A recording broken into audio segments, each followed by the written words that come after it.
and time is important. So without further wasting time, we'll go to the first speaker, Anupam. Sir. Thank you. So, good evening to all. You can share your presentation now. Yes, sir. So it is disabled. Host disabled screen sharing. Yeah. So, sir, I think someone has to allow me to share my screen. Swavik, allow Dr. Anupam to share his screen. Yeah, I'm doing it. So, sir, if at any point you feel that things are repetitive or getting little stretched, then you, sir, tell me to speed up or. Absolutely. Please. Yes, sir. Reading 10 times a single book will give us more and more information than reading 10 books. No, go ahead. Sure. Go on.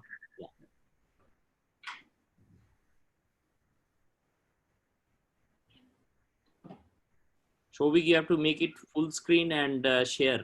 Yes, sir. Not down. Done. Great.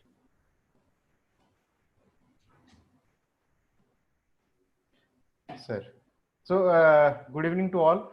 I think it was a very difficult topic to know. I mean, it is easily gets boring discussing theoretical parts of indications and all. Okay, so my topic is choosing right therapies, guidelines and experience. I think most of these present guidelines about device therapy, whether pacemaker, ICD or CRT, they cover majority of the cases. So we'll briefly touch about the difficulties and sometimes how individualized decisions are to be made. I'll show few cases, not very difficult cases, or I will show some cases which have a twist as in relation to pacemakers, ICDs and CRTs. So few general principles of any device therapy is that the association between symptoms and bradyarrhythmias is very important. Once we have an association, then the device therapy is going to be effective, is going to relieve the symptoms. Because all these symptoms of bradycardia can be vague symptoms and may be related to other problems also, like anemia can present with fatigue, dyspnea, all those things. So that's why it is very important to establish an association between symptoms and bradycardia. Then location of the conduction abnormality, of course, if it is avinodal, then we can wait. If it is infranodal, then we have to go for therapy. And in all cases, we should rule out a reversible cause. So I'll skip quickly this slide that only important message is a direct correlation between symptoms and bradycardia will increase the likelihood of pacemaker therapy, resulting in clinical improvement. Okay. And just to quickly recapitulate that location of conduction abnormality, a disease within the AV node is suggested by first degree AV block with significant PR prolongation, because the basic understanding is that PR interval is basically determined by the AV node. And second degree AV block, that is Mobis type 1, is basically localized to the AV node. And usually they have a normal QRS complex. Disease below the AV node is suggested by minimally prolonged PR interval, second degree Mobis type 2 AV block, then complete AV block, and widening of the QRS complex. A quick recapitulation that all these reversible causes we should just keep in mind, and a quick check in the history when evaluating the patients, like drugs, beta blockers, calcium channel blockers, antiarrhythmic drugs like amiodarone, then hyperkalemia, digoxin, myocardial ischemia, cardiac trauma, bacterial endocarditis, some infectious disease like myocarditis, even inflammatory disease like sarcoidosis, all those things we should just have a quick check in our mind to rule out these reversible causes before we proceed with any decision to implant a device. So I'll begin my discussion with a short case. All the cases are brief with some discussion and some twist. So here we have an 84-year-old male. He is a known case of type 2 diabetes and hypertension. He is a known case of CAD and underwent PTCA2 LAD and LCX in 2017. Now for last 4 months, patient had recurrent episodes of syncope, and he was evaluated. Holter was done twice. Holter, like here, we can see that there is a sinus arrest with a junctional escape. Here also there is a sinus arrest with a junctional escape. There is no P waves here. So that is, there is sufficient evidence of sick sinus syndrome. But these Holters did not show a significant pause that is more than 3 seconds. And actually, I wanted to have a long-term monitoring, like whether with a long-term Holter that is 15 days or 1 month, and even with an option to ILR. But sometimes when patients get recurrent syncope with bodily injury, they also want a quick solution. That's why I advise that, okay, let's do an EP study, because otherwise we again have to wait till the occurrence of symptoms. And this is the baseline ECG, did not show any significant bundle branch block or any significant abnormality. And so this is the important finding, that after a pacing, there was a significant pause of around 3.3 seconds. And importantly, there was a reproduction of the symptoms. Patient actually had a fainting sensation during the, there was no loss of consciousness, but patient actually had a fainting sensation during this long pause. So that help us to correlate the symptoms with the pathological finding. And subsequently, we implanted a dual chamber pacemaker, because sometimes when patients, especially elderly patients, when they come with syncope and we do not have a diagnostic finding, in those cases we should be a little cautious. Because I have another experience which I will share, that how things are going. Uh, just to quickly revise that, in case of a sick sinus syndrome, these are the predominant indications, the guideline recommendations, that patients with symptoms who have a average heart rate less than 40, waking heart rate, and with sinus pause should be getting a pacemaker.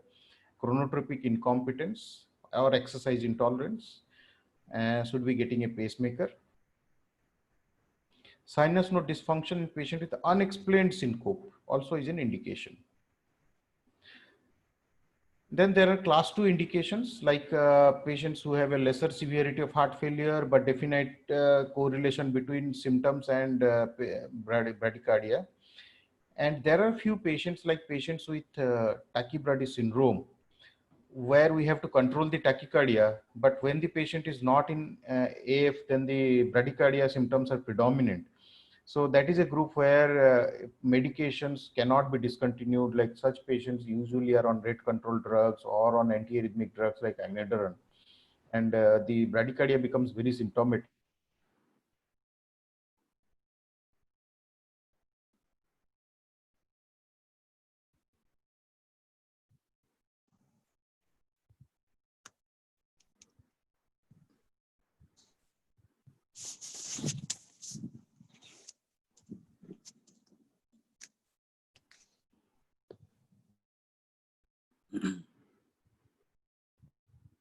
Have we lost connection with Anupam? So you can see he's there in line, but we cannot hear him. Dr. Gina? You can call him that by mistake he has not made him mute.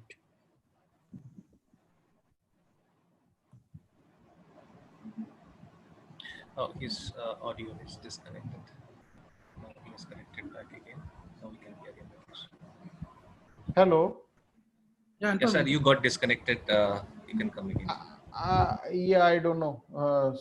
Now again I'm connected. Sir, you need to share your screen. Let me share it.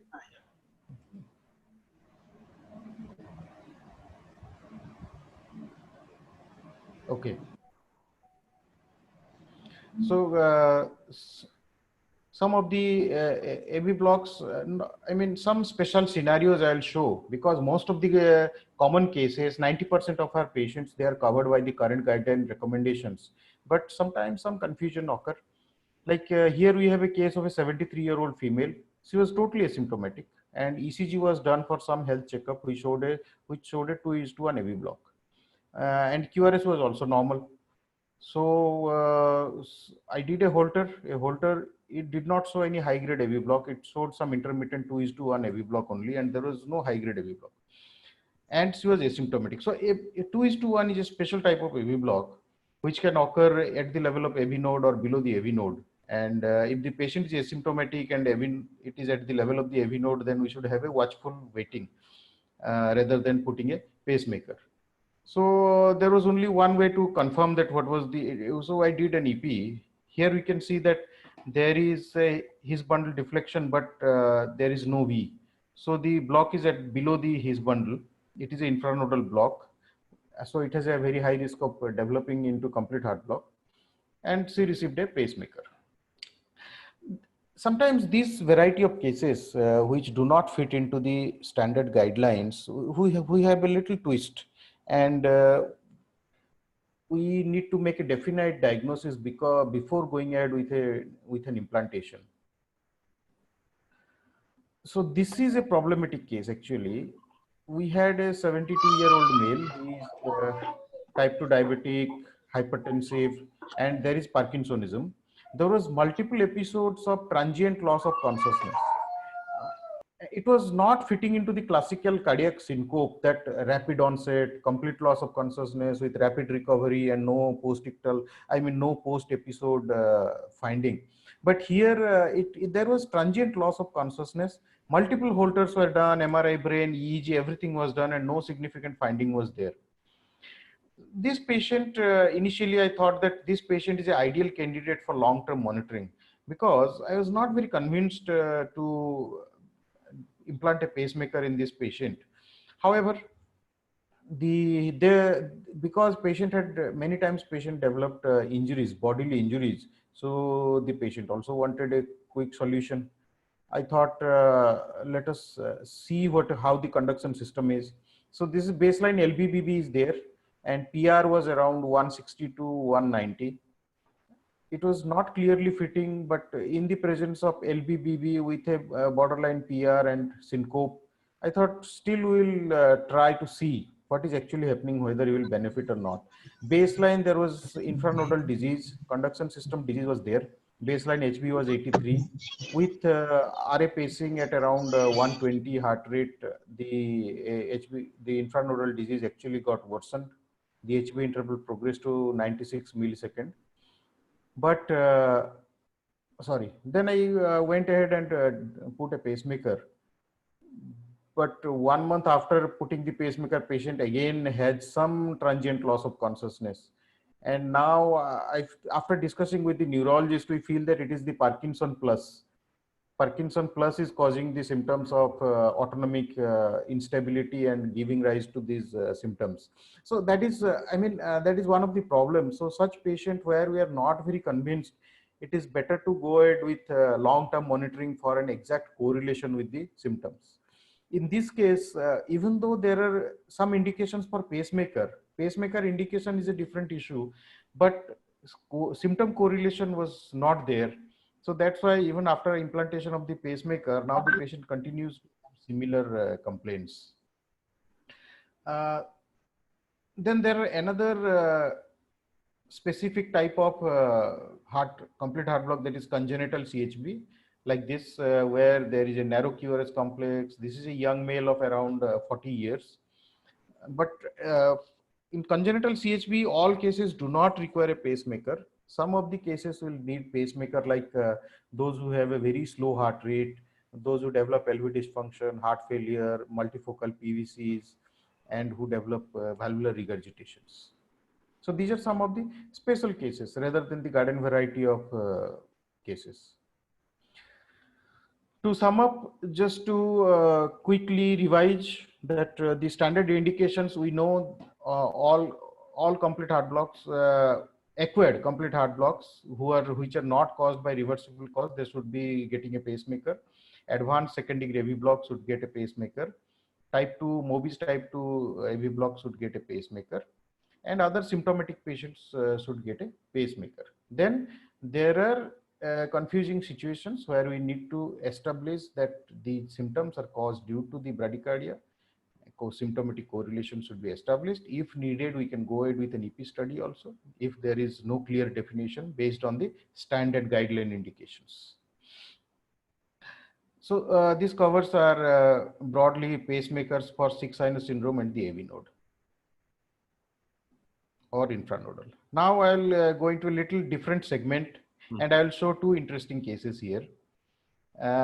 We have a 32-year-old male here who is a karate master, and as part of his training, he was undergoing some stress test, and he developed syncope during the stress test. And he, at one time, another time, he was preparing for a football match, and he developed a syncope. There was history of sudden death in mother. So this is the baseline ECG, where here we see that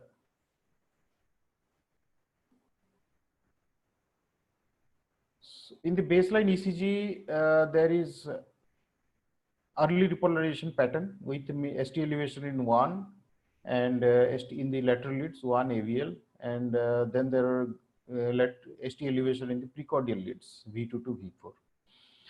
So very interestingly, somebody advised a TMT for this patient, and I'm actually very happy that he advised TMT for this patient. As you can see here, that on standing, there are some ST elevation in V2 with a coved ST elevation, V2, V3 is showing ST elevation. And here, during hyperventilation and standing, there is increased ST elevation in the chest leads. And with exercise, there is further changes are progressing to V4, V5 ST elevations.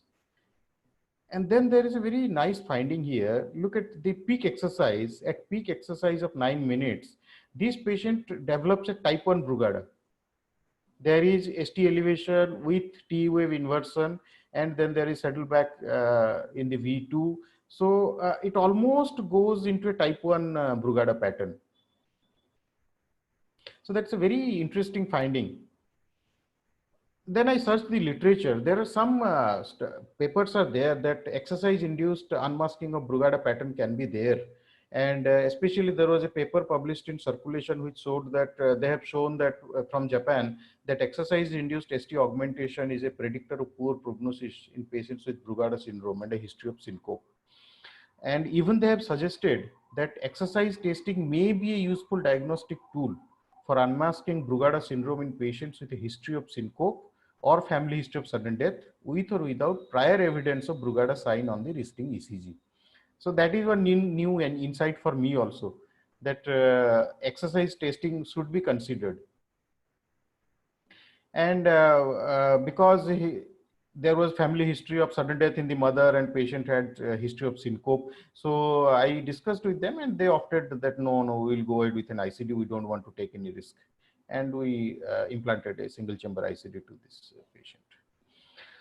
When we discuss the consensus recommendations for ICD in Brugada, this case also falls in a very specific area, that there is prior cardiac history or sustained VT is a class 1 recommendation, and spontaneous type 1 ECG with history of syncope is a class 2 recommendation. Inducible VT on EP study is also a class 2B indication, but exercise induced STT changes with history of sudden death, with history of syncope.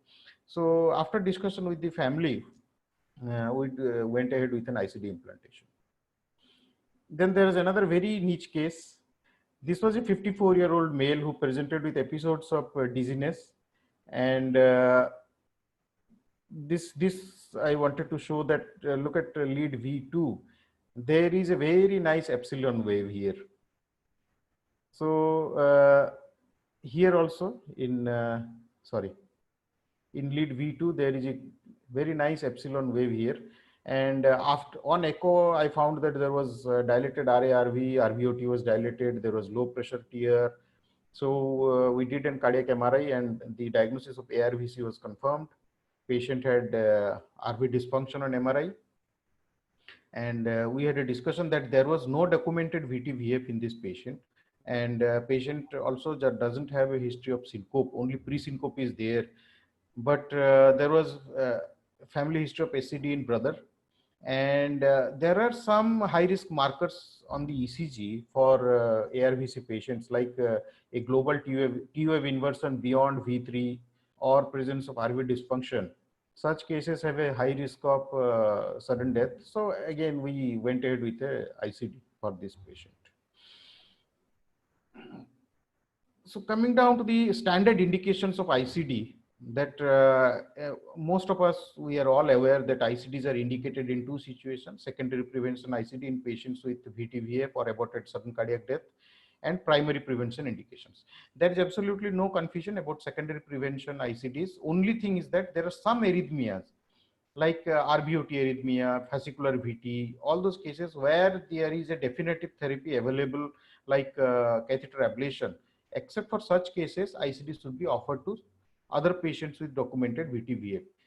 In fact, in a structurally normal heart, we should think twice before putting an ICD, because a structurally normal heart with idiopathic VT, most of the time or many of the times, they are actually treatable by catheter ablation. So rather than putting an ICD, we should be very careful advising ICD in a patient with structurally normal heart and idiopathic VTVF. The confusion sometimes comes in the primary prevention ICDs, but guidelines are very clear that after 40 days of MI with LVEF less than 30%, irrespective of the NYHA class, we can go ahead with an ICD. Patients with cardiomyopathy with LVEF less than 35% who are in class 2, class 3, we said go ahead with an ICD. Then congenital long QT syndromes who have recurrent VTVF or torsades in spite of treatment with beta blockers, we should also advise. And high risk patients, especially HCM, all of us have seen HCM patients. All of us, most of us have implanted ICDs in HCM patients, sometimes ARVCs, and other high risk patients like Brugada or CPVT and other channelopathies. Finally, I would like to show one case. Again, this is a case with a twist, and then I will just sum up and finish. So this is a 58-year-old female. She had a complete heart block for which pacemaker was done 6 months before referring to us. And the patient was referred to us because of recurrent episodes of transient loss of consciousness, and ECG showed VT. And since the patient was already on VVI pacemaker and patient was getting VT, so there was some diagnostic problem that whether we should go ahead with ICD or whatever. But on echo, it showed there was LV dysfunction, moderate LV dysfunction with EF of around 40 to 45%. But in hospital, patient had multiple episodes of VT and had to be cardioverted twice or thrice. And we thought that even if we put an ICD to this patient, the patient will get multiple shocks. So we decided, okay, first we will ablate, then we'll see. So this is the baseline ECG, which shows single chamber pacing. And this is the VT, LVBB morphology, but QRS is not very wide, which is compatible with a septal origin of the VT. And this is the, here we can see that it is a focal source VT arising from the septum here. This is the earliest point with centrifugal sprayed. So we ablated here in the septum. And then there was a diagnostic dilemma whether to put an ICD or to upgrade to CRT. So we decided to upgrade to CRT-D because patient anyway needed an ICD. There was LV dysfunction, there is VT. In spite of ablation, it is better to put an ICD. Then there is some, so this is block HF indications. It is called, it was derived from the block HF trial, which demonstrated that in patients with heart failure, that is NYHA class 1, 2, 3, and LVEF between 30 to 50%, and AV block where there is a need for RV pacing, CRT was superior to conventional RV pacing for such patients in terms of composite of death, heart failure, or ventricular remodeling.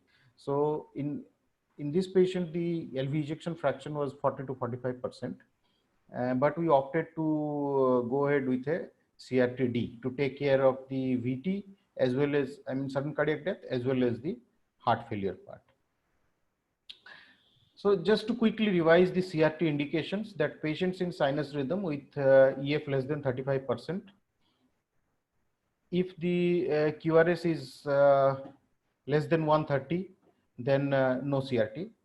So if there is if there is LBBB, but patient QRS between 130 to 150, patient in NYHA class 1, no CRT. Class 1 with QRS more than 150, CRT is advisable. And then NYHA class 2 to ambulatory 4 with LBBB and QRS between 130 to 150, we can consider CRT is indicated. In non-LBBB patients, the broad definition is QRS more than 150 and NYHA class 3 or ambulatory 4. In such cases only we should consider CRT, not in other cases. And QRS more than 150, NYHA class 1 we can consider, NYHA class 2 to 4, ambulatory 4 we can consider, non-LBBB only in NYHA class 3, 4. Sometimes we can individually consider for NYHA class 2 patients also. So to conclude, standard guideline indications cover most of the eligible patients for device therapy, either pacemaker, ICDs or CRTs.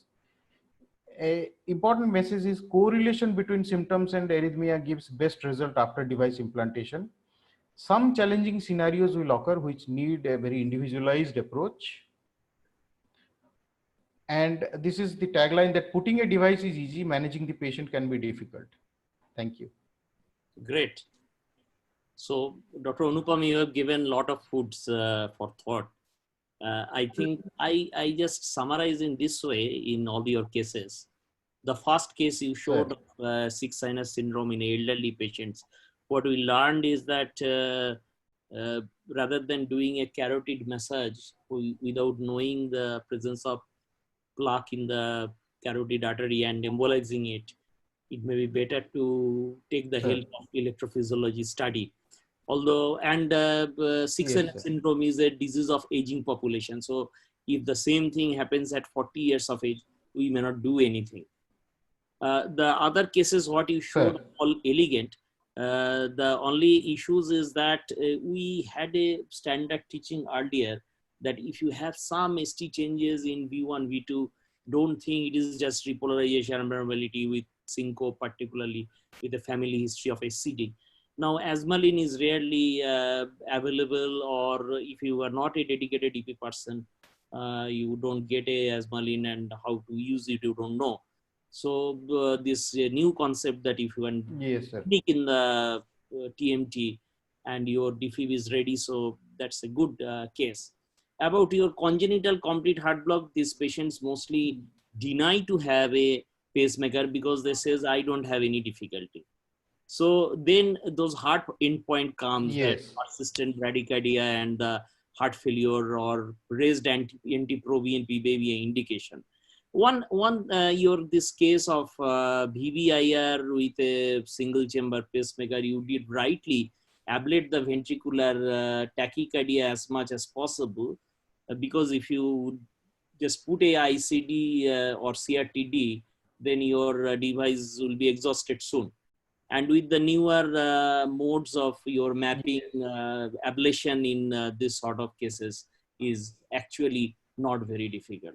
It's an elegant presentation, so I just sum up the few things, and probably we need to be, these are the cases which actually have a twist, and definitely you need to know. The Parkinsonism plus and LBB, again, a dubious situations. I think many times we have to explain them and take care of both the component. So thank you. And Dilip, you have to say anything, or we'll call Dr. Seutia. Yes, sir. Nice talk. And we have I have 3-4 points for you, rather questions for you. First, we need to know from you the indications of temporary as well as permanent pacemakers in acute MI setup. So if you're going for a pacemaker in acute MI, permanent, how long you will wait? What kind of AV pacemaker, where you are leaving, and when you are going for temporary like interval MI, how enthusiastic you will be putting a temporary. Number one. Number two, when there is a bifascicular block or LBB with syncope, if you go for a EP study, if you find HV is around 80, 85, so if you pace the RA, you don't expect HV to increase. So, but in your case, it increased to 96. So, is it does it really indicate some, degenerative blockage or the conduction tissue disorder, or was it a chance finding, or what was the etiology? And third is, if you don't have asmalin, what kind of medicines like procainamide have you used? What is your experience? So these three questions.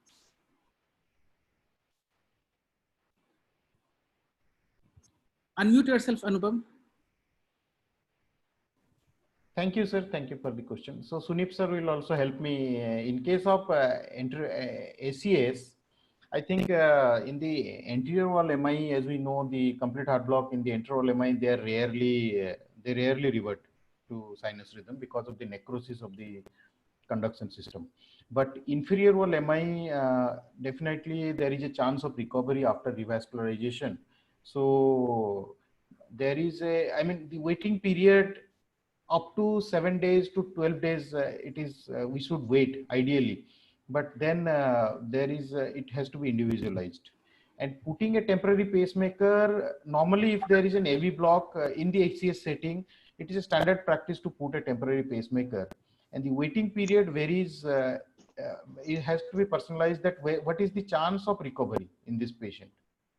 There is no, what is your opinion, sir, Sunip sir? I think there is no standard algorithm to say that it is a prediction and a personalized assessment whether this patient. Actually, we didn't discuss these things these days because of two reasons. One is that if you have a complete heart block and sudden onset some ACS like presentation, we always check troponin, and then if you have any doubt, you do a angiogram before you go ahead.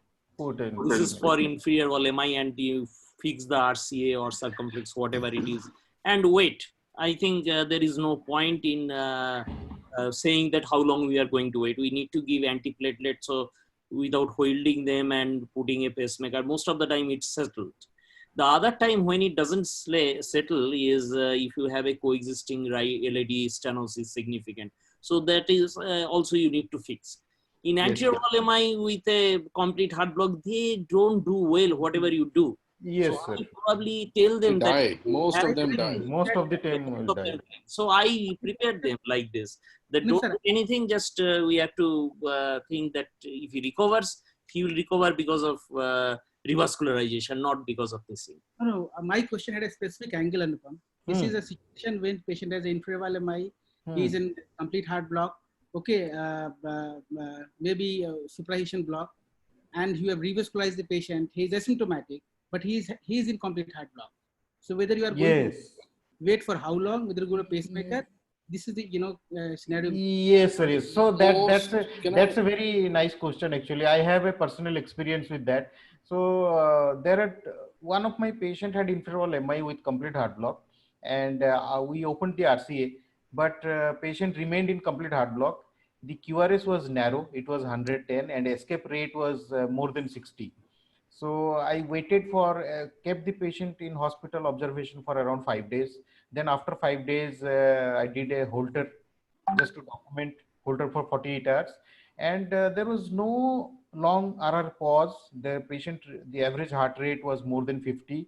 Then I discharged the patient that, okay, you are asymptomatic. Just be aware that these things are there, these things can happen.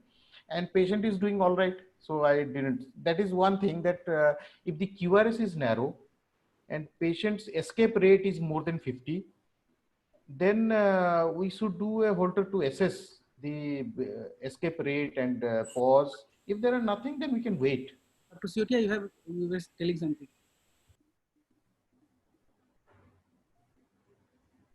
Dr. Siotia, you wanted to make some point. Okay. Yeah. Sorry, I didn't get the question. No, you're telling something. That's what just I was. You were about to say something. No. I just... So we have 2 questions. Can we answer them? Sir. So, Dilip, can I come in? Patient, most of them they recover, most of them improve. In fact, in my practice in last 20 years, I think I have only put one pacemaker for an inferior MI patient who did not improve even after 10 days of an MI. For anterior MI, a large majority of them in my practice, they don't survive. They end up developing first cardiac shock, and then they develop mitral valve failure, and then they die. Very few patients survive.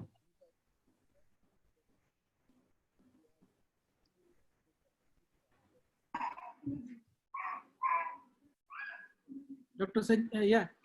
yeah, Dr. there Anjan, are three voice was questions. not coming. I think the sound, there's some problem with the sound and, Yeah. Dilip, Yes, sir. Yes, sir. Dilip, can I come in? Yeah, Sanjeev. Yeah. Yeah. I think there is an important thing to understand in respect to MI. See, the whole mechanism in an inferior and anterior are absolutely different. In an inferior, all the blocks are because of the vagotonia, the excessive vagal tone. So the basic dictum of staying put for 14 days is good enough. But consider this for anterior wall MI. In an anterior wall MI, the basic reason for any kind of block is his bundle necrosis. That is why you will have anterior wall MI in anterior wall MI, a CHB only when the block is proximal to S1. So your even if you do a good revascularization, it will have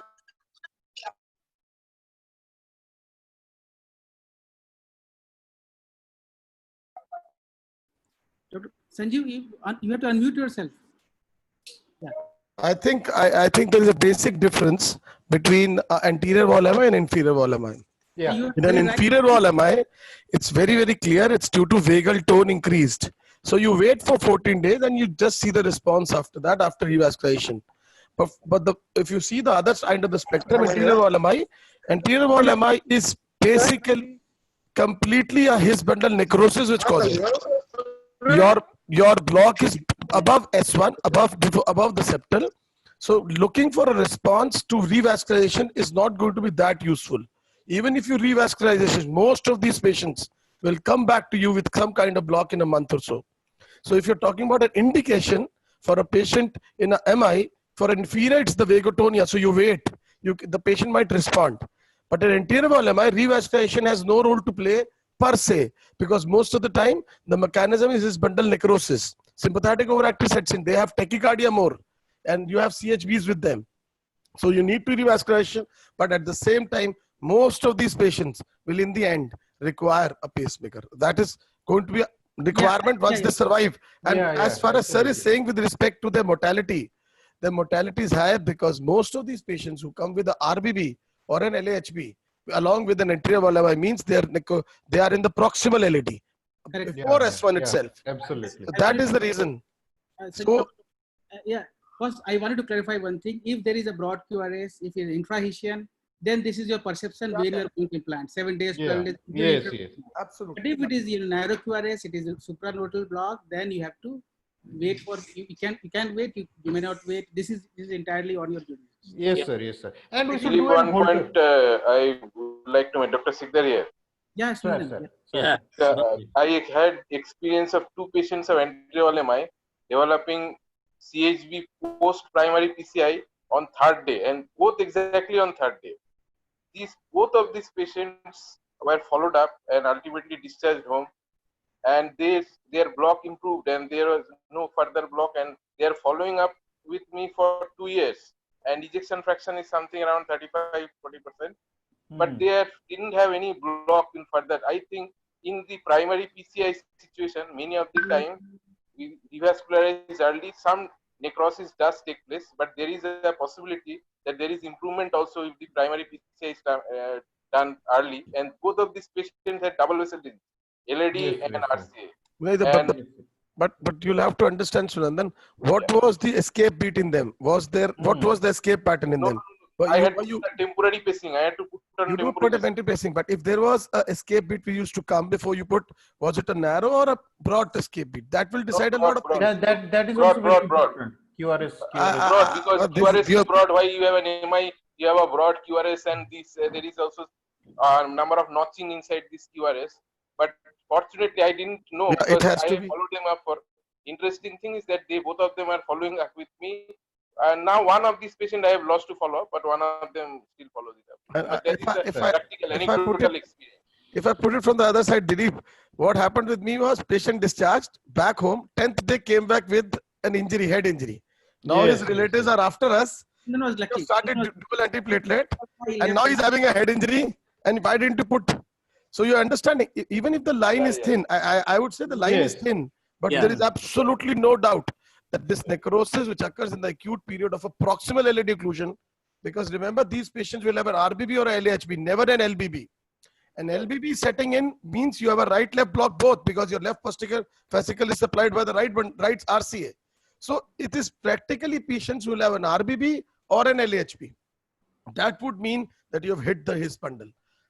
So Nandan is quite lucky, because I was quite unlucky with that, because then it was a total ruskus, because you don't know what to do now. You start the dual antiplatelet and you have a head injury. Yeah. Can we take some important questions? I think Yes, Dr. sir. Kutia's, talk is over, then we'll take sir, because it is already So after the Kutia's presentation, we'll take this question. Yes, sir. Thank you. Please. So we'll invite Dr. Setia from P. Birla to present his cases. Then we'll take Dr. Ravinab's and Malvia's questions. Sure. Right, can I start now? Please. Please. Yeah, thank you. I mean, a lot of what I was going to say has already been discussed by Dr. Jaina. A lot of cases I think are common, but I'm sure there are some learning points which all the viewers can benefit from.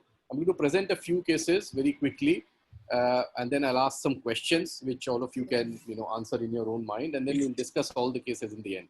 So first, a few cases one by one. So this is a doctor who I saw 2 days back. He is completely asymptomatic. He has been sitting at home during this corona period, not much work to do. So he's been checking his oximeter. By the oximeter, he's checking his saturation a few times a day. And then he found that he was quite bradycardic. His heart rate was dropping to even 40, 45, 46 during the daytime. And in general, heart rate was persisting between 40 to 60 beats per minute. He checked his own thyroid function test, electrolytes, all of them were normal. He did his ECG, which showed sinus bradycardia. And then he did an Holter, which showed them with frequent, not frequent, but occasional ectopic beats. The nighttime heart rate was between 30 to 40 beats per minute, and daytime between 46 to 70 beats per minute. So he rang me 2 days back in the morning and said, this is what is happening with me. Can I come and see you? And he did. And I examined him. There was nothing on clinical examination. Heart rate was 46. Blood pressure normal. He is very fit and well, very asymptomatic. And we did an echo. And this was his ECG. Short sinus bradycardia, nothing remarkable, nothing untoward. What will you do? And these are the choices. Do further tests and whatever you. Can you show the ECG again? Yeah.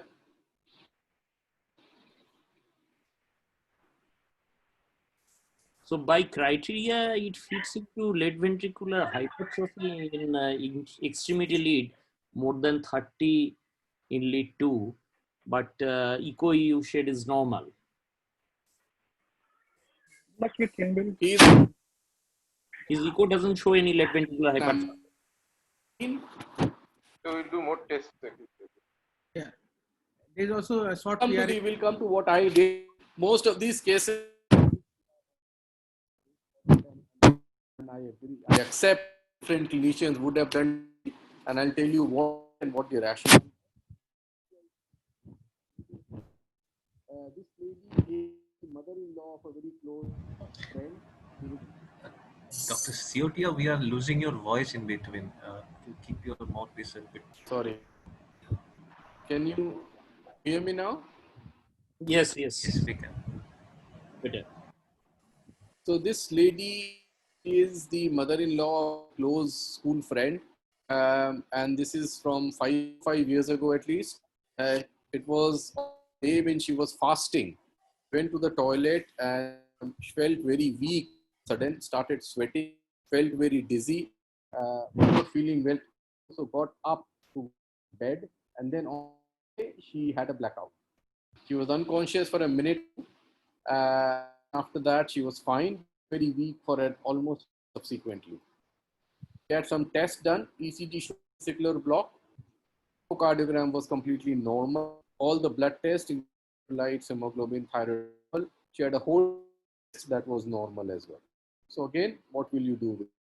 Do not further tests. Well, we'll discuss. So bifurcalar block and showed of blackout. Case 3. This is a 57 male, no medications at all. He was palpitations for a few weeks. And these palpitations were lasting for a second or so. The heart race for a second, he would feel a chest, and then he would get, there was no blackout. The clinical examination completely normal. His ECG was normal, echocardiogram was normal, blood tests were all normal. As a part of investigations for palpitation, and the Holter 3.2 seconds at 10:40 p.m. It also showed frequent ventricular topics, which probably were responsible for his palpitations. So, what will you do with this patient?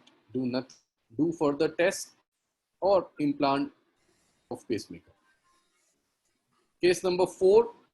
This is a patient I saw about months back. Well, I didn't see the patient. The patient is bed bound. She's immobile. She's requiring 24 hours carers at home, but came to me. This is a lady who is demented, very frail.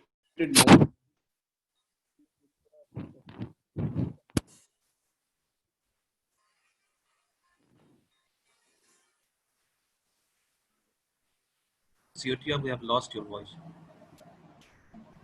Sorry. I'm so sorry. Hear me now? Yes, we can, sir. Hello. Can you hear me now? Sir, Yes, your better. voice is actually breaking in between. That is the problem. Oh, sorry. We can hear you, but in between it's breaking. You can take out your headphone, that may, or take out your keep your mobile phone a little bit away. This may help. Okay, let me try phone bit first. Can you hear me? Yeah. Can you hear me better now? Yeah, better. Better. This moment it is better. I'll fair enough. This is the 83 lady who is demented, requiring 24 hours carers at home.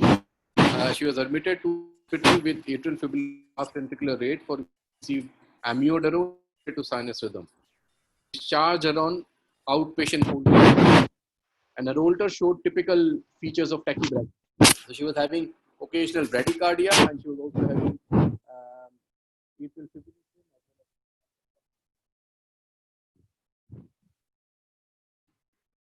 So what will you do? Test or implant the pacemaker? Do nothing. In all these cases, probably will do nothing. Case number 5, 38-year-old man. He is actually a cousin of mine. He came to me 3 years ago. Again, he had no symptoms. He had a health checkup done, a routine health checkup at some diagnostic center where they do all the tests. And a part of that health checkup, they did an ECG. And on the ECG was found to have some heart. And that's why he came to me. And then he also told me that as a child, he was found to have slow heart rate and consulted a doctor in Mumbai and was told that, yes, you have a slow heart rate, but nothing needs doing. So carry on with, just conservative management. And I saw him, and his ECG does show some abnormality. So I requested a Holter, and this is his Holter. So he has definite congenital annoying CHV. effect. This is Vancomycin phenomenon. Having going back. It is definitely 2:1. Yes. But in all this tracing, this is also Wenckebach.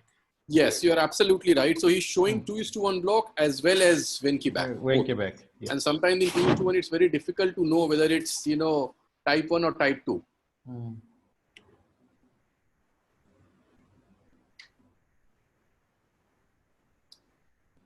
So lots of It's the same thing that I'm displaying. Nodal Now problem. what will you do? Do nothing, do further test, put a pacemaker. Observe, do nothing. Yeah. We'll observe. So case No, number 6. just interrupt you. Maybe if this young fellow want to be pilot, he is unfit. And then he is unfit. Or train driver. He has passed that age. He is He unfit. will apply for a pilot's license. Anyway. Yeah. Fine. So case number 6. This is the gentleman who was admitted under my care about 2-3 weeks back. No, sorry. This is a different one. So this is a gentleman who was admitted under me in January. 76-year-old male, episodes of palpitations and weakness at home. So around November time, he would have repeated episode of fast heartbeat and would feel very weak. And then he was being investigated for that. But in the interim, he developed a pneumonia and was admitted with severe breathlessness to another hospital where he was treated for a LRTI. While in the hospital, he had a sudden episode of hypotension. And then on the monitor, they found him to be in VT. He was immediately cardioverted with one shock. And don't ask me why, but he had an emergency CAG immediately after the VT that was performed. And the CAG was completely normal. His echocardiogram had been done before that, which was completely normal as well. He was discharged on amiodarone with a advice to get an ICD done. I don't have his ECG, so I don't have his real notes with me, but his ECG, if I had it, would look something like this. So this is not his ECG, but a similar ECG. Okay. LVOT-VT. Yes. But I think it's an RVOT-VT. Transition is V3, so difficult to tell. More, maybe LVOT also. Well, yes, the typical left bundle branch block appearance. Yeah. So I thought this was, this is not his ECG, as I said earlier. Somebody else's. But yeah, but his ECG was typical of an RVOT kind of VT, RVOT-VT. The thing which is against VT is, can you go back just a bit? You see the lead G2. The R is so sharp. yes. Yeah. It's so sharp. It has to through the conduction system. It is even less than one small bar. Okay. So Okay, I take your point. As I said, this is not his ECG. This is just one ECG that I picked up from my collection of ECGs to represent what it could have shown. His ECG, as I said, was typical of RVT. And then what would you do? Medical treatment, do further test, implant an ICD. Ablate. That is the So best. first of all, I'll look for the magnesium potassium status. Yes, Electrolytes, all that were normal. All the electrolytes were normal. Okay. Yeah. Okay. And then see, it all depends upon who is seeing the patient. Is Anupam is seeing the patient, he will go for ablation, catheter ablation. And I may be waiting for some more time, giving calcium channel blocker in limited. Yes. No, that is also a good option. Yeah. Giving So we'll come back to all of them, to the what I did, and then we'll discuss. Last case number 7, 83-year-old man. He was admitted under me 3 weeks back with severe acute decompensated heart failure. This is I just took a printout of his discharge summary. Lot of problems, multiple problems. He's had a CABG in the past. He's had severely impaired LV function for a very long time. And on this current admission, his LV was 25%. He has COPD. He has been a smoker. He has atrial fibrillation, persistent, permanent atrial fibrillation. He was admitted with type 2 respiratory failure this time with a PCO2, which was about 90. We did not ventilate him because he had lots of problems, but on BiPAP for almost 4 or 5 days also, his PCO2 we could not get it below 60. So he's, I think, a chronic CO2 retainer. Also, he had massive bilateral leg edema, which got better during his stay in our hospital. When he was referred to me by the referring doctor, he was referred to me with a view to a device implantation to see if, we could do anything to improve his cardiac condition. But I felt was a poor substrate in view of all this. And then on examination, he had, significant bibasal crepitation, and his heart failure improved after a few days in the hospital, but his crepitations did not. So I did an HRCT as well, and that showed that he had extensive bilateral fibrosis of his lungs. And this is what his ECG showed. So he's in atrial fibrillation with a reasonable ventricular rate. He has right bundle branch block pattern, right axis deviation. He has a broad QRS complex. It says, the computer says 174 millisecond, but if it's not 174, then I think it's at least 160. 4 small squares. Okay. So what will you do with this man? Medical treatment, implant an ICD, implant a CRTP, implant a CRTD.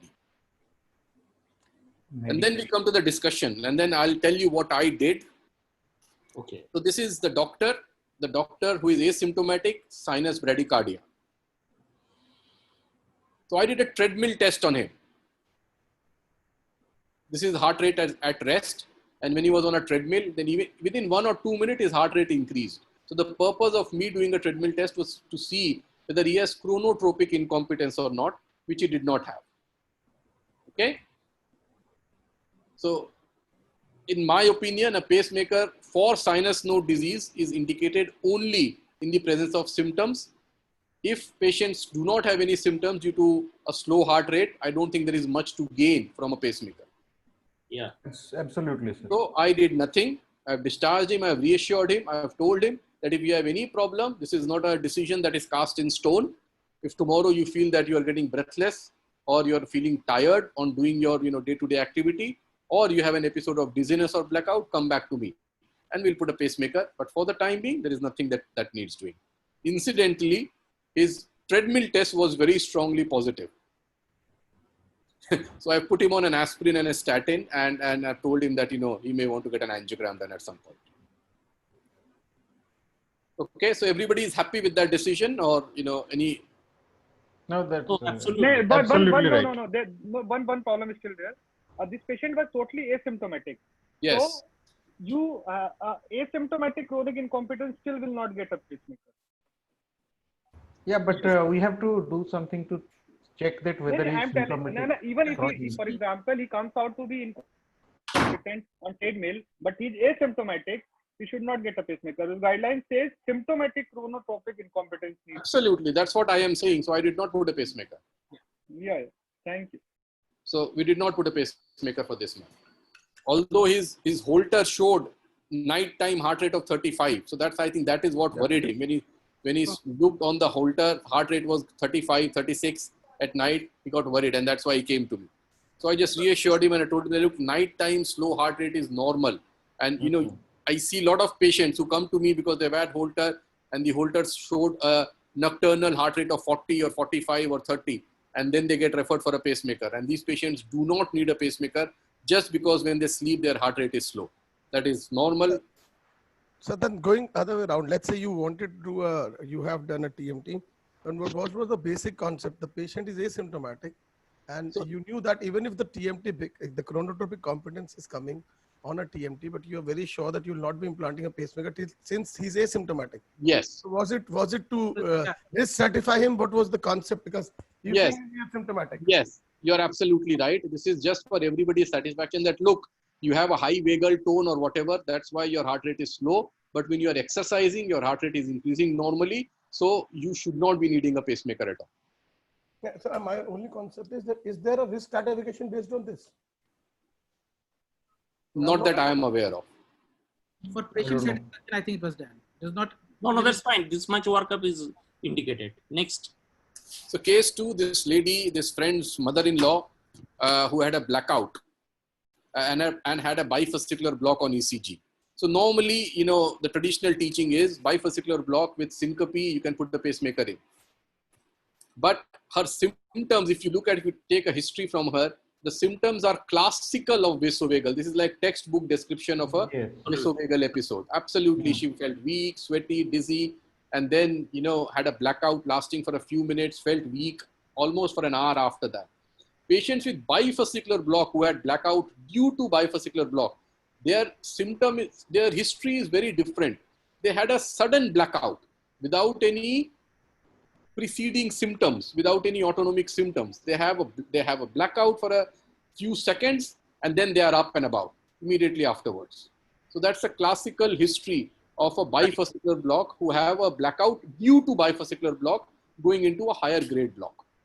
So I just interrupt you once because this was a question from Abhinav who asked that whether you put a bifascicular block with a unprovoked classical syncope first episode and or LBB.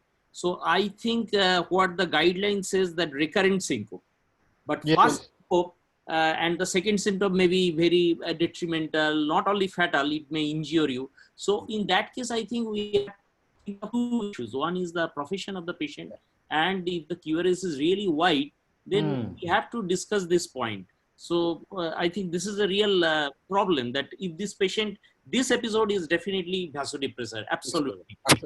Put a pacemaker and she again goes on fasting and develops this thing, she will blame that why I'm getting it. So this thing has to be discussed. So this was 5 years ago. She has not come back to me since then. And the guidelines say that a pacemaker is indicated for bifascicular block only in the presence of syncope when other causes of syncope have been. Yeah, absolutely. So unexplained recurrent syncope.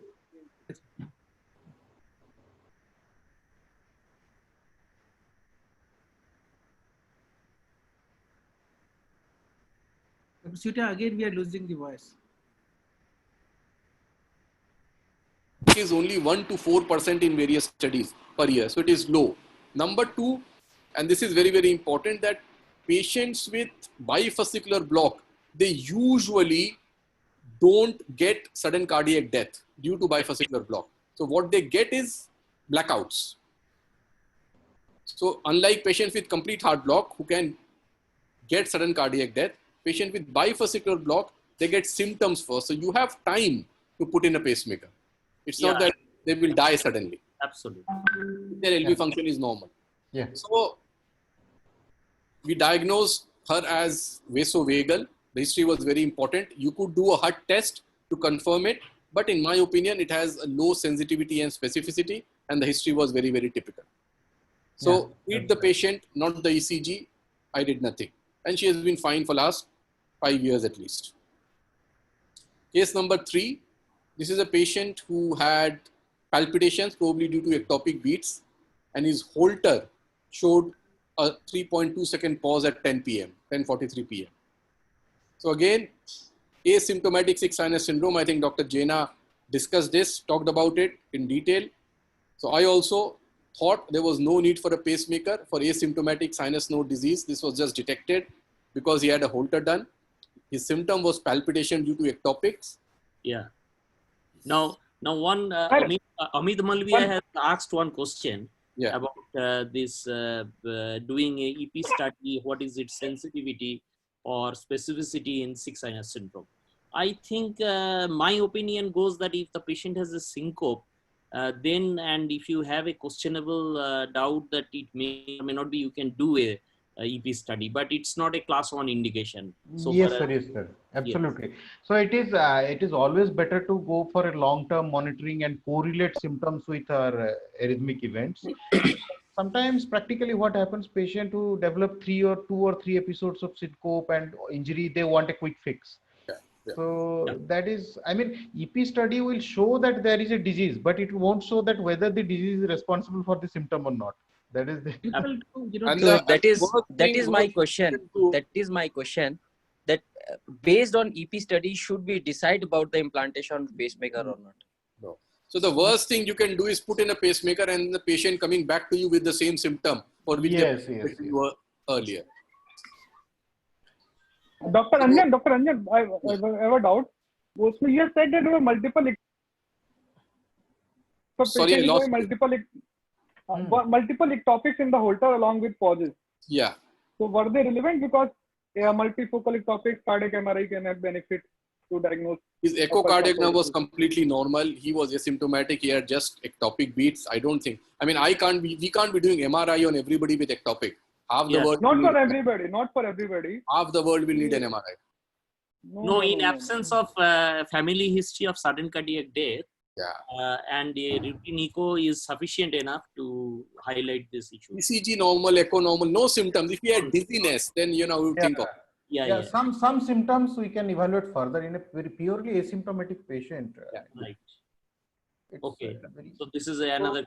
Then last- this another lady, 83-year-old demented lady who had tachybradys syndrome. Again, you know, yes, in a young patient with tachybradys syndrome who is bradycardic, due to the antiarrhythmic medications you are giving that patient, they may benefit from a pacemaker. But this lady was 80 plus, she was bedbound, she was demented, she was not communicating at all. So I did not think that a pacemaker was valuable as a part of the block and pace strategy that we do for young people. Yes. Yeah, So I absolutely. decided Fine. not to put a pacemaker on her. And again, I told the son very clearly, like, look, this is not a decision cast in stone. Tomorrow you come back to me and tell me that mother was feeling very dizzy today and had a blackout. I will put a pacemaker on her. We don't want her falling. But not otherwise. She has very limited life expectancy. And if you can do without a pacemaker, why not do it? Yeah. So Go to the most important case, the last one, your non-LVV white QRS with LV dysfunction. And yeah, I'll come back. So case number 5, 38-year-old man. This is my cousin who had an ECG done as a part of a health checkup and was found to have ventibac and ENT1 block on the holter. So again, I think we discussed it during the case presentation itself. He is completely asymptomatic. He just had it because it was discovered because he decided to have a health checkup. He never had any symptom. His ECG has been like that probably for the last 30 years because he said that when he was a child, it was detected by a doctor in Mumbai. But again, I love TMT, so I put him on a TMT anyway. I said, let's see whether your heart rate is increasing or not. And while on TMT, his heart rate was increasing absolutely normally. It kind of gives a reassurance to both the patient and to the doctor that you can do without a pacemaker. So again, with him, I did nothing. Left him. Did not put a pacemaker. He's fine. This was again 3-4 years ago. He has not come back to me. He's doing good. Vanjan, I have one experience on this particular case. I had a similar case who at the age of 50s came, and after some days he presented with a complete heart block, and I found that he is taking timolol for glaucoma. Right, So, right. Oh, so yes. I just thought that I will share this experience. Yeah, no, I have seen eye drops causing heart block as well. Not in such patient, but in another patient. Long time back, during my England days, I have seen one patient, and it resolves. It resolves when you stop the eye drop. Case number 6. So this is a chap who had VT of RVOT origin. Okay. So this is the RVOT VT that he thought, that I thought he had. So I did not put a ICT. Started on verapamil, and on verapamil his symptoms improved markedly. Fine. Has been fine. Unfortunately, he died in January due to, I think it probably was COVID. Nobody knew COVID then, but he died from a chest infection, which we could not treat or treated to the best of our abilities, and he still died. And his X-ray, subsequently his X-ray pattern, once we came to know about COVID later on in the January, we kind of thought that it probably was COVID. He also had a son-in-law who had traveled to Switzerland during December time. And during his stay in our hospital, we did a biofire test on him for his, chest infection, for his LRTI. And the biofire test did show a funny virus which I had never heard of till then, called coronavirus. But then our biologist, no, these are, everybody knows it. The organism was multi-drug resistant Klebsiella, which was also detected. So we treated him for that, but unfortunately he died. So RVOT VT is usually seen in young people with a normal heart, normal LV function. It is benign. It is idiopathic VT. I must have seen at least 20 patients in my life, and all these patients respond very well to therapy.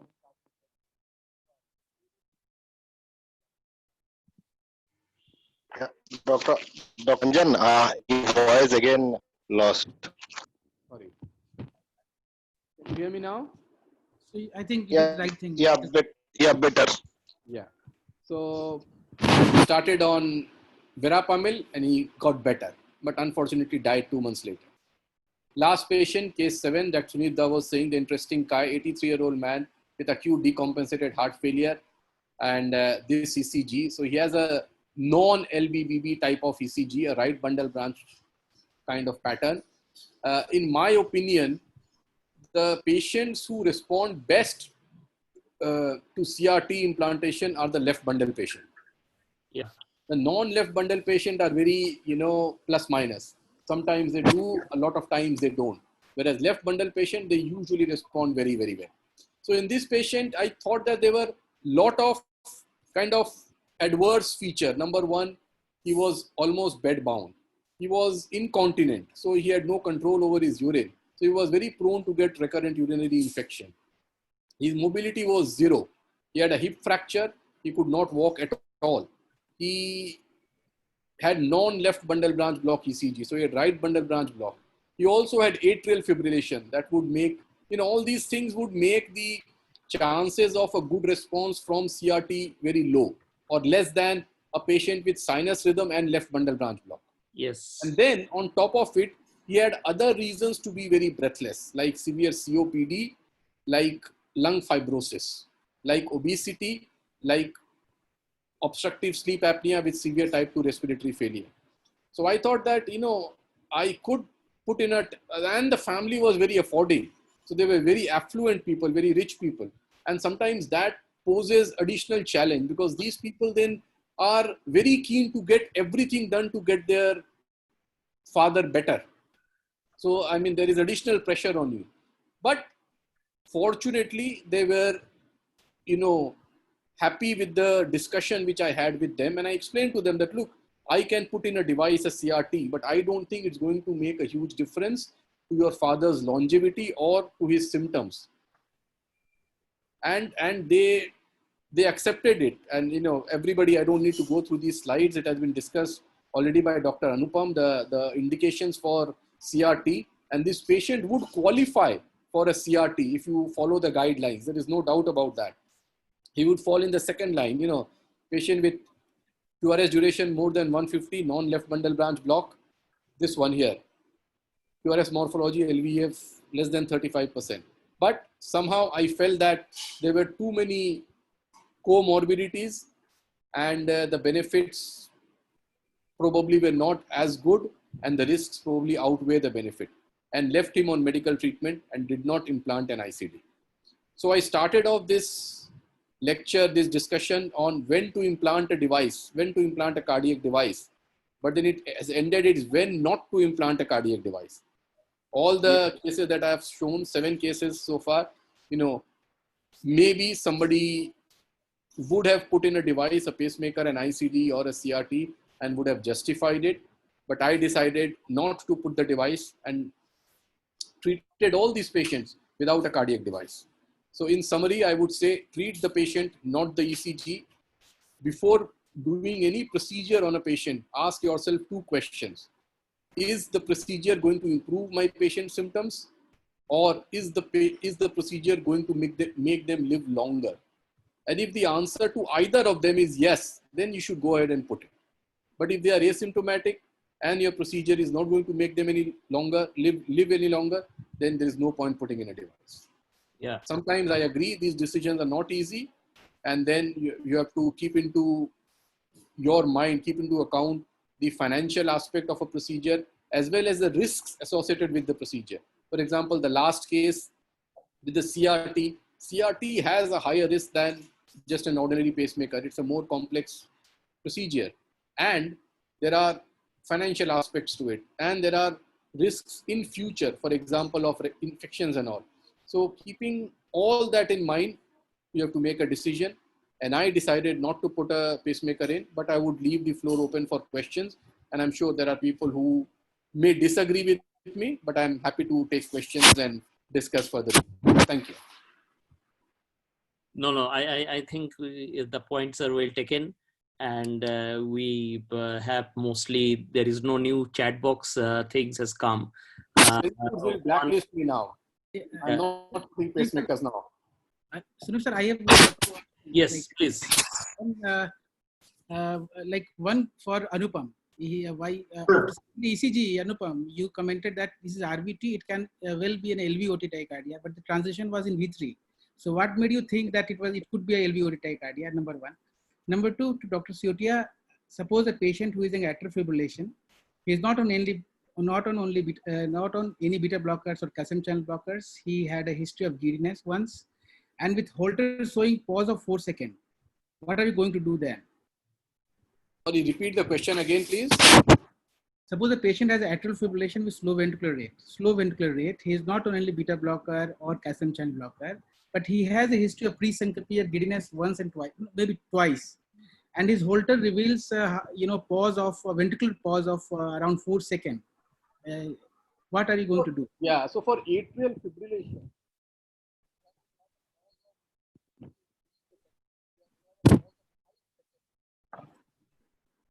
They're losing your voice again. so for 6 sinus syndrome, we say a daytime pause of more than 3 seconds is significant.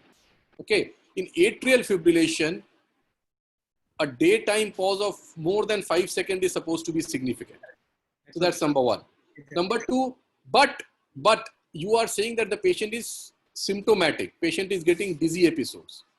So I think, this is a kind of a gray area. If you had told me patient is asymptomatic, I would have said do nothing.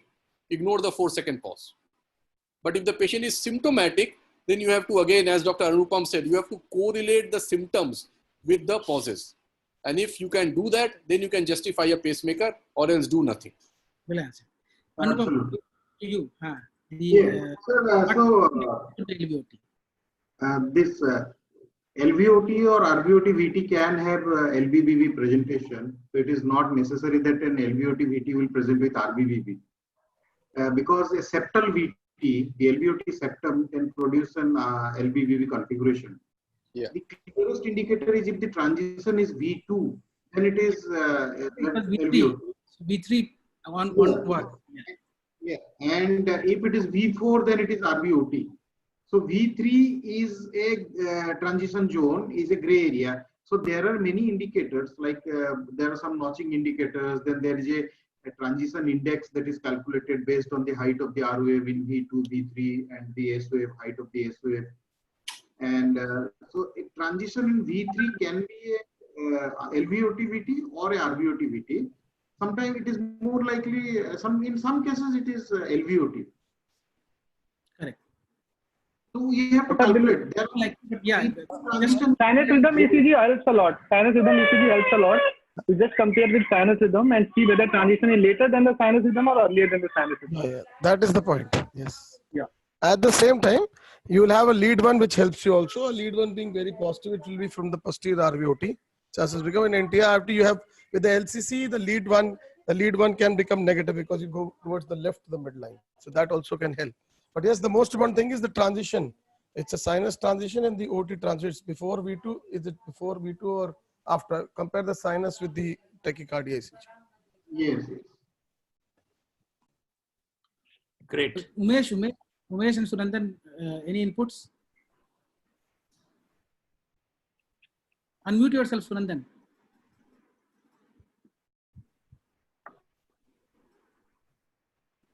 Hello. Yeah, yeah. What is the usual practice of doing coronary angiogram in a bifascicular block with cardiac syncope? Do we do it regularly, or do we think that? Never. No, not indicated. But depends. But in private, doing an angiogram is a very Indian thing. Doing an angiogram on patients presenting with heart block is a very, very Indian thing.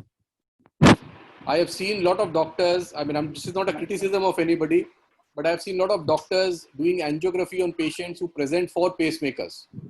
Yeah, I agree with you. Absolutely. We routinely do if the patient is more than 55 years. We routinely do because once the patient goes on with pacemaker and he develops something, it gets us more, in a comfortable I zone. will disagree with that, Dr. Kumar. So Yeah. what you are saying is that you should be doing an angiogram on everybody. Correct. Not indicated. It's not indicated. No. I think this is a very gray zone. This is a gray zone because doing a angiogram is indicated nowhere it is written. Absolutely. But the prevalence of coronary artery disease is so high. So we have burned our finger in patient, particularly what Dr. Dilip Kumar is saying, that more than 50 years, diabetic, history of smoking, and a little history if you take, if they are not very sure that their physical activity is good, effort tolerance is good, you can leave it. But many times I have seen patients taking antiplatelet and so that more important thing. It's more of a social reason that you should do it. And I am not saying that we wanted to do it, but actually I have one anecdotal case to discuss now. Amit Malke is supporting us. Amit Malke is supporting us. He says there are some studies which shows that patients are getting done CAGs more than 55 years really in some of the studies that. Dilip, we had a case, of course, fine coronary disease in the COVID era only. But you cannot. It's not evidence-based medicine. And in my experience in England in 14 years, I've never seen a single patient getting an angiogram done who was admitted to the hospital for a pacemaker. Not a single. So they don't do it at all. I'm sure there are differences, in practices. Maybe in some countries they do it. Like in Japan, for example, after an angioplasty, they do a routine angiogram after 6 months to check their coronaries. Again, there is no scientific evidence for that, but they justify it, they do it. So we are all kind of practice differently based upon the, some reason, some societal reason, as Sunit Das says, social reason. But no, absolutely. No, I tell you one thing. If you say that I have a block and you have received this, the people these days are very. I mean, I do an angiogram only when I find that there is clinical senses to exclude coronary artery disease. That is taking nitrate, patient is taking beta blocker or antiplatelet. Fair enough. That is acceptable because you can't put these patients on treadmill. So you can justify, but not everybody. Don't say everybody. Who is going for a pacemaker needs an angiogram. That's, I think, wrong medicine. Absolutely. Because as Dr. Anunay has rightly pointed out, if we find a CAD, it will further confuse the issue. What to do? Yes. No, Sunandan, please share your case. Yeah. In this COVID era, I had one patient, a lady, not very elderly, 60 years old. She came with recurrent syncope. One of our diploma cardiologists had done a carotid sinus massage and it showed a pause. The baseline ECG showed bifascicular block. Now I had no other reason, but I don't know why I did it, because I did an angiogram, and this angiogram came out to be severe ostial left main with triple vessel disease. I thought that okay, I will send her for CABG, that will take care of the problem. Then I kept her in the ward for the next day, and next day she had originally an RBVB. Next day she went into LVEB and 2:1 AV block. So I had no other option other than putting a pacing first, then sending her to CABG. So I don't know. There are maybe multiple causes of. I